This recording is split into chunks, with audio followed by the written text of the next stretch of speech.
இந்த வக்ஃபு திருத்த சட்டம் சம்பந்தமாக இன்றைக்கு ஒரு தீர்ப்பு கொடுத்துருக்குது சார். அந்த தீர்ப்பை நீங்கள் எப்படி பார்க்குறீங்க சார்? உச்சநீதிமன்ற தீர்ப்பு அப்படின்றது மோடி அரசு கொண்டு வந்த திருத்தங்களுக்கு ஒரு 75% ஆதரவான ஒரு தீர்ப்பு தான் வந்துடும். ஒருத்தர் தானம் கொடுக்க வர்றவரை நீ 5 வருஷம் முஸ்லீமாக இருந்தால் நிரூபிடுறா அப்படின்னு சொல்லி கலெக்டர்கிட்ட போய் நிரூபிக்கணும் அப்படின்னு சொல்கிறது அபத்தமாக இல்லையா? இந்து மதத்துக்கு ஒரு முறை, சீக்கிய மதத்துக்கு ஒரு முறை, கிறிஸ்தவ மதத்துக்கு ஒரு முறை, ஆனால் இஸ்லாமியர்களுக்கு மட்டும் இன்னொரு முறை அப்படின்னு இந்த மோடி அரசாங்கம் வைக்கிறது, இந்த சட்டம் கொண்டு வந்திருக்குது. இது உச்சநீதிமன்றம் தெரியுமா தெரியாதா?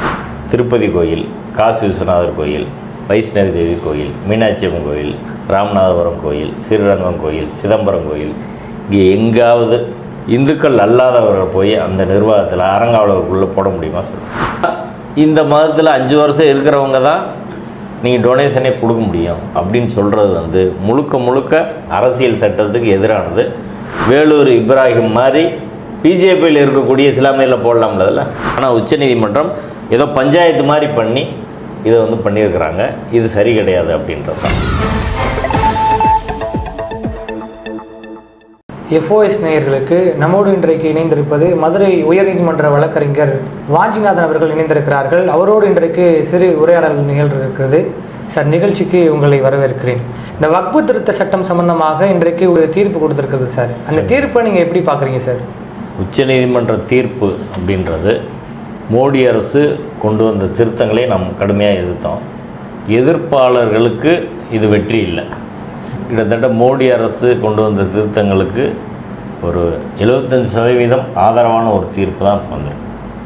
ஒரு சில ப்ரொவிஷன்ஸ் தவிர மீதி எல்லாமே ஸ்டே பண்ண முடியாது அப்படின்னு சொல்லியிருக்கிறாங்க. இனி இறுதி விசாரணை இருக்குது. இப்போ சொல்லியிருக்க விஷயங்களில் முக்கியமாக முதல் விஷயம் உச்சநீதிமன்றத்தில் முதல் விஷயம் என்ன சொல்கிறாங்கன்னா, ஒரு நபர் மத பணிக்காக, அறப்பணிக்காக நன்கொடையாக அவர் சொத்தையோ ஏதோ கொடுத்து வக்ஃபு கிரியேட் பண்ணணும் அப்படின்னா அவர் 5 வருடம் இஸ்லாத்தை கடைபிடிப்பவராக இருந்திருக்க வேண்டும் அப்படின்றது மோடி அரசு கொண்டு வந்திருக்கிறதுல ஒரு முக்கியமான திருத்தம். இதை நம்ம ஏற்கனவே பலரும் இதை விமர்சனம் பண்ணாங்க. 5 வருடம் இஸ்லாத்தை ஒருத்தர் கடைபிடிக்கிறார் அப்படின்றத எப்படி நிரூபிக்கிறது அப்படின்ற கேள்வியை நம்ம எழுப்பணும். ரெண்டாவது, இஸ்லாத்தை கடைபிடிப்பவர்கள் மட்டும்தான் அல்லாவுக்கு நன்கொடை கொடுக்கணுமா அப்படின்ற கேள்வி இருக்குது. இது ஒரு மதச்சார்பற்ற ஜனநாயக நாடு. இங்கே ஒருத்தர் அவர் சொத்தை சம்பாதிச்சா அந்த சொத்து உரிமை என்பது அரசியல் சட்ட உரிமை, ஆர்டிகல் 300A. இப்போ அரசியல் சட்ட உரிமைப்படியான சொத்துரிமையை அவர் விரும்புகிறபடி பயன்படுத்தலாம். இது சுய சம்பாத்திய சொத்து, இந்து மதத்தில் சுய சம்பாத்திய சொத்தை அவர் குழந்தைகளுக்கு கொடுக்கலாம், ஒய்ஃபுக்கு கொடுக்கலாம், கொடுக்காமல் இருக்கலாம், ரோட்டில் போகிற யாருக்கும் கொடுக்கலாம், கோயிலுக்கு கொடுக்கலாம், சர்ச்சுக்கு கொடுக்கலாம், மசூதிக்கு கொடுக்கலாம், பெரியார் நிறுவனத்துக்கு கொடுக்கலாம், எங்கேனாலும் கொடுக்கலாம். அது அவரது அரசியல் சட்ட ரீதியான உரிமை, சொத்துரிமைன்றது. ஒரு சொத்தை எப்படி பயன்படுத்தணும், ஒரு இந்திய நாட்டின் குடிமகன் அவனுடைய சொத்தை எப்படி பயன்படுத்தணுன்றது ஸ்டேட்டு தீர்மானிக்கணுமா அப்படின்ற கேள்வி இருக்குது. ஒரு அரசியல் சட்ட உரிமையில் நீங்கள் ஏன் அதில் தலையிடுற? டொனேஷன் யாருக்கு எப்படி கொடுக்கணும் அப்படின்றத ஒரு அரசாங்கம் தலையிட்டு சொல்லணுமா? அது தேவை கிடையாது. மீனாட்சி அம்மன் கோயிலுக்கு நிறைய மக்கள் போகிறாங்க, பார்க்குறது கூட போகிறாங்க. அங்கே போய் உண்டியெல்லாம் அவங்க பணம் போடலாம். திருப்பதி கோயிலுக்கு பலரும் போகலாம். இப்போ நாகூரோ வேளாங்கண்ணிக்கோ பல இடங்களுக்கு இப்படி இஸ்லாமியர் வழிபாட்டு தலங்களில், கிறிஸ்துவ வழிபாட்டு தலங்களில் எல்லா மக்களும் போகிறாங்க. எல்லோரும் உண்டியில் காசு போடுறாங்க, அங்கே உள்ளவங்களுக்கு டொனேஷன் கொடுக்குறாங்க. இப்போ மதுரையில் சிக்கந்தர் தர்கா இருக்குது, திருப்பரங்குன்றம் மலையில். அங்கே இந்து மக்களும் போய் கந்தூரி பண்ணி சாப்பாடு எல்லாருக்கும் போடுறாங்க. அது ஒரு வழிபாட்டு முறை தான். இப்போ இப்படியான ஒரு சமூகத்தில் இந்த மதத்தை சேர்ந்தவங்க தான், இந்த மதத்தில் 5 வருஷம் இருக்கிறவங்க தான் நீங்கள் டொனேஷனே கொடுக்க முடியும், இறைவன் பணிக்கு நன்கொடை கொடுக்க முடியும் அப்படின்னு சொல்கிறது முழுக்க முழுக்க அரசியல் சட்டத்துக்கு எதிரானது. இந்த நாட்டில் உள்ள அனைத்து குடிமக்களின் சொத்துரிமை தொடர்பான அரசியல் சட்ட உரிமைக்கு எதிரானது தான் நான் பார்க்குறேன். ஆனால் உச்சநீதிமன்றம் இந்த கண்ணோட்டத்தில் அது பார்க்காம உச்சநீதிமன்றம் என்ன சொல்கிறாங்கன்னா, இந்த சட்டத்தை, இந்த பிரிவை 5 வருடம் இஸ்லாத்தை கடைபிடிக்கிற ஒருவர் தான் வக்ஃபை உருவாக்க முடியும் என்ற பிரிவை தற்காலிகமாக நாங்கள் நிறுத்தி வைக்கிறோம். அதாவது மாநில அரசுகள் அதற்குரிய விதிகளை உருவாக்கும் வரை 5 வருஷம் இஸ்லாத்தை கடைபிடிக்கிறவர் அது எப்படி அதை கண்டுபிடிக்கிறது அப்படின்றது. இப்போ இஸ்லாத்தை கடைபிடிக்கிறவர்னா எப்படி சொல்லுவீங்க சொல்லுங்கள்? ஒருத்தர் இஸ்லாத்தை கடைபிடிக்கிறவர் அப்படின்னா இப்போ 5 வேளை தொழுகணும், வட்டி வாங்கக்கூடாது, மது அருந்தக்கூடாது, இப்படி பல்வேறு முறைகள் இஸ்லாத்தில் இருக்குது. இதில் எதை தான் அவர் ஃபாலோ பண்ணுறாரு 5 வருஷம் அப்படின்னு யார்கிட்ட சர்டிஃபிகேட் வாங்கி கொடுக்குறது, எப்படி அதை நிரூபிக்கிறதுன்னு கேட்குறேன் நான். ஒருத்தர் தானம் கொடுக்க வர்றவரை நீ 5 வருஷம் முஸ்லீமாக இருந்தால் நிரூபிடுறா அப்படின்னு சொல்லி கலெக்டர்கிட்ட போய் நிரூபிக்கணும் அப்படின்னு சொல்கிறது அபத்தமாக இல்லையா? இந்த ப்ரொவிஷனே பார்க்குற போது யார் வேணாலும் யாருக்கு வேணாலும் தானம் கொடுத்துட்டு போகிறாங்க. உங்களுக்கு என்ன பிரச்சனை? ஸ்டேட்டுக்கு என்ன? மோடி அரசாங்கத்துக்கு அதில் என்ன பிரச்சனை? இப்போ இந்து கோயில்களுக்கு முஸ்லீம் கொடுக்கணும் இல்லையா? மன்னர் காலத்துலேருந்து மாறி மாறி கொடுத்துருக்குறாங்கல்ல. எல்லா மன்னர்களும் எல்லா கோயிலுக்கும் மசூதிக்கும் சர்ச்சுக்கும் கொடுத்துருக்குறாங்க. இஸ்லாமிய மன்னர்கள் கொடுத்துருக்காங்க, இந்து மன்னர்கள் கொடுத்துருக்காங்க, வெள்ளையர் ஆட்சியிலையும் கிறிஸ்தவர்களாக இருந்தாலும் அவங்க எல்லாருக்கும் கொடுத்துருக்குறாங்க. இப்படி தான் நம்ம இந்தியாவோட மரபு இருந்திருக்கு. இப்போ இந்த மரபை சிதைக்கும் வகையில் இந்த மதத்துக்காரங்க தான் இந்த மதத்துக்கு கொடுக்கணும் அப்படின்னு கொண்டு வர்றதே அடிப்படையில் அரசியல் சட்டத்தில் உத்தரவாதம் செய்யப்பட்ட அடிப்படை கூறாக இருக்கக்கூடிய ஃபெட்டர்னிட்டி சகோதரத்துவத்துக்கு எதிரான ஒரு கூறாக தான் நான் பார்க்குறேன். ஆனால் உச்சநீதிமன்றம் என்ன சொல்கிறாங்கன்னா, இதை நாங்கள் முழுசாக நிறுத்தலை, ஸ்டேட் கவர்மெண்ட் ரூல் ஃப்ரேம் பண்ணுற வரைக்கும் தற்காலிகமாக ஸ்டே பண்ணுறோன்னு சொல்கிறாங்க. இது ஏற்புடையதாக இல்லை. ஸ்டே கொடுத்ததில்லை, இன்னும் ஸ்டே கொடுக்காது நிறைய இருக்குது. நிறைய அமெண்ட்மெண்ட் கொண்டு வராங்க. இதில் சில ப்ரொவிஷனுக்கு மட்டும் பார்சியல் ஸ்டே, இது பார்சியல் ஸ்டே.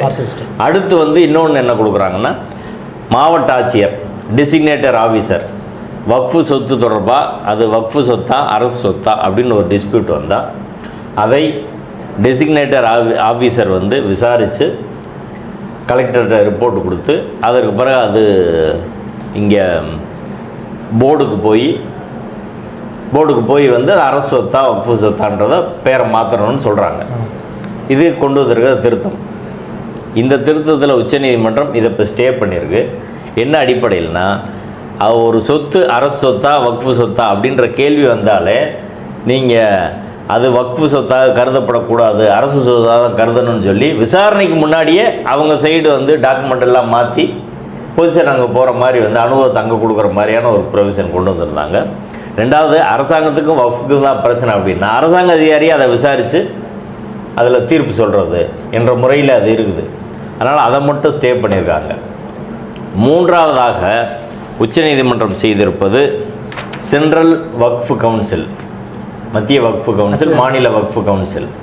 அதில் பழைய சட்டப்படி அங்கே 21 பேர் இருக்கலாம், புதிய திருத்தத்தில் 22 பேர் கொடுத்துருக்காங்க. 22 பேரில் 12 பேர் இஸ்லாமியர் அல்லாதோர் இருக்கலாம் அப்படின்னு சொல்லி திருத்தம் மோடி அரசாங்கம் கொண்டு வந்திருக்கிறாங்க.